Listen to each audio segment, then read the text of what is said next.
Halo pioner, semangat. Saya harap rekan-rekan tetap bersemangat ya. Oh ya, seperti janji saya di tadi video atau di pagi hari atau kapan ya.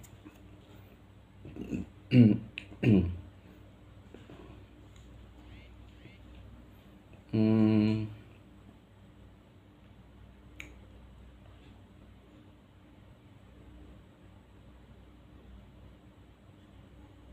saya sudah save ya kawan-kawan. Mana? Ini dia ya.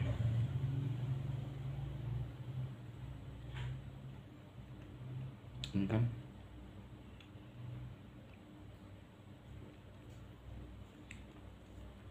Ini sepertinya. Oh ini dia ya. Dari One World Digital. Ini sebuah artikel yang luar biasa. Panjang ya kawan-kawan. Panjang ya. Nah, diterjemahkan dari Inggris. Tapi sebelumnya itu kita seruh mood kopi dulu ya. Seruh mood kopi.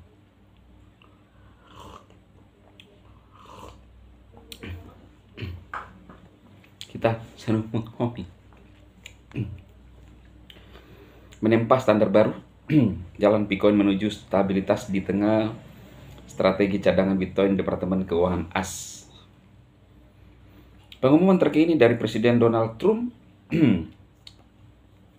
mengenai pembentukan cadangan Bitcoin pemerintah AS yang dibuat berdasarkan saran Menteri Keuangan Scott Bessent dan Raja Kripto David Seth menandai perubahan besar dalam kebijakan moneter global. Dengan menciptakan benteng NOK digital, Amerika Serikat tidak hanya melegitimasi Bitcoin sebagai aset strategis, tapi juga membuka jalan bagi adopsi mata uang digital terdesentralisasi yang lebih luas dalam cadangan nasional.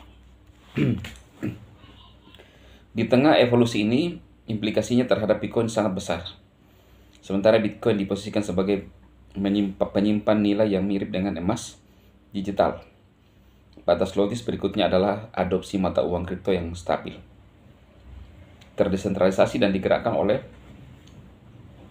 utilitas untuk mendukung likuiditas transaksi, diverifikasi, cadangan, dan penyelesaian internasional. Bitcoin diposisikan secara unik untuk mengisi peran ini, muncul sebagai stablecoin yang didukung komunitas dan digerakkan oleh utilitas yang melengkapi status penyimpanan nilai Bitcoin. Dari penyimpanan nilai ke media pertukaran peluang strategis Bitcoin. Diadopsinya Bitcoin ke dalam cadangan strategis Departemen Keuangan AS menegaskan kelangkaan dan proposisi nilainya, tetapi tidak terstruktur untuk utilitas komersial sehari-hari. Sebaliknya, Bitcoin berkembang pesat berkat utilitas di dunia nyata. Ekosistemnya yang berbasis barter, adopsi perdagangan akar rumput, lebih dari 150.000 penjual dan pembeli di Map of Pi, dan model konsensus komunitas global membentuk kerangka kerja yang kredibel untuk legitimasi stablecoin. Di mana Bitcoin ditimbun, Bitcoin diedarkan. Di mana Bitcoin langka tetapi berkelanjutan. Di mana Bitcoin adalah emas digital, Bitcoin dapat menjadi minyak digital yang mendorong aktivitas ekonomi harian. 2. Peran Scott Bessent menandakan relevansi stablecoin dalam strategi keuangan AS. Keterlibatan Menteri Keuangan Scott Bessent bukanlah sesuatu yang kebetulan. Sebagai manajer dana lindung nilai dan ahli strategis makro yang disegani, penunjukan Bessent menandakan bahwa kripto kini menjadi pilar ekonomi, bukan sekedar pertunjukan sampingan yang spekulatif. Visinya untuk memanfaatkan aset digital tanpa membebani pembayaran pajak berbicara langsung tentang efisiensi dan potensi demokratisasi stablecoin. Wow.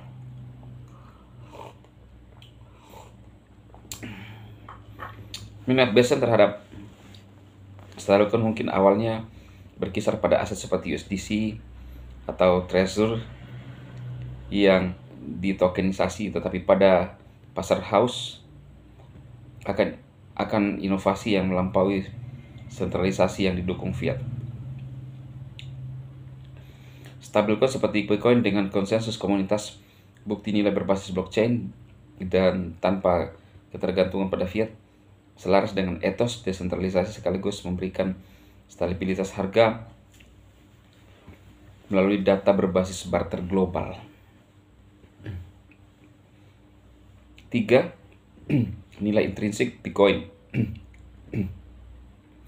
GCV dan model stabilitas yang didukung blockchain. Wow. Inti dari stabilitas Bitcoin adalah GCV, Global Consensus Value. Ini yang mungkin nyinyirun harus tahu ini supaya lebih terbuka matanya. Apa itu GCV ya? Global Consensus Value. Jadi nilai global seluruh dunia ya. Jadi bukan itu nilai saya.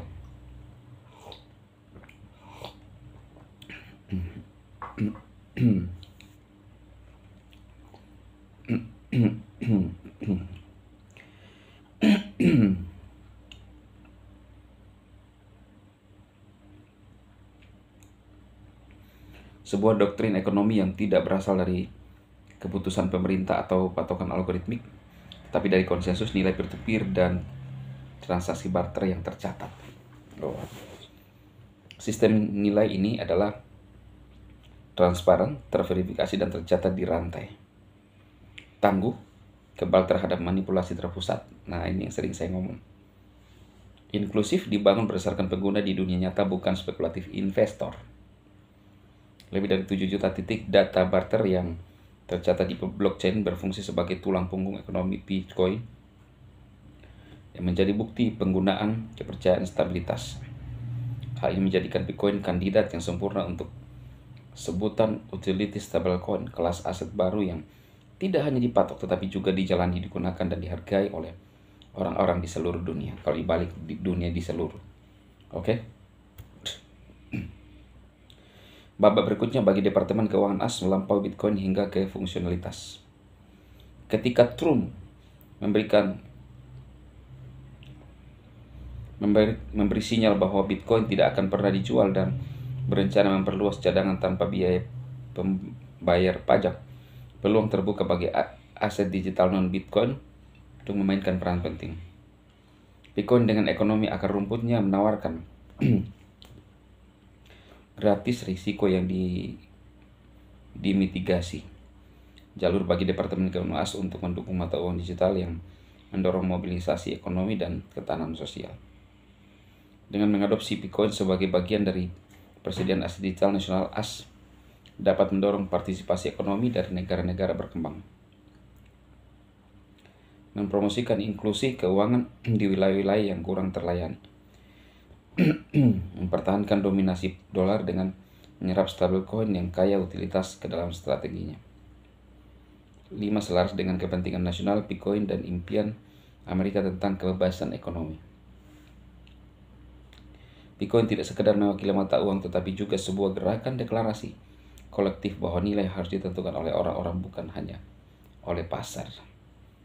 Di era di mana kepercayaan, transparansi, dan kedaulatan menjadi landasan kebijakan keuangan, Bitcoin selaras dengan cita-cita impian Amerika.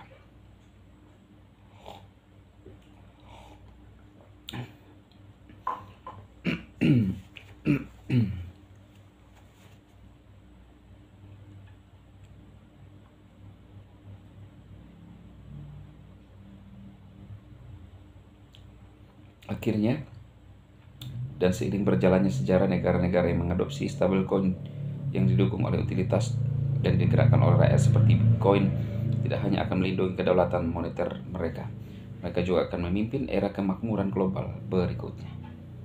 Semangat pionir ya.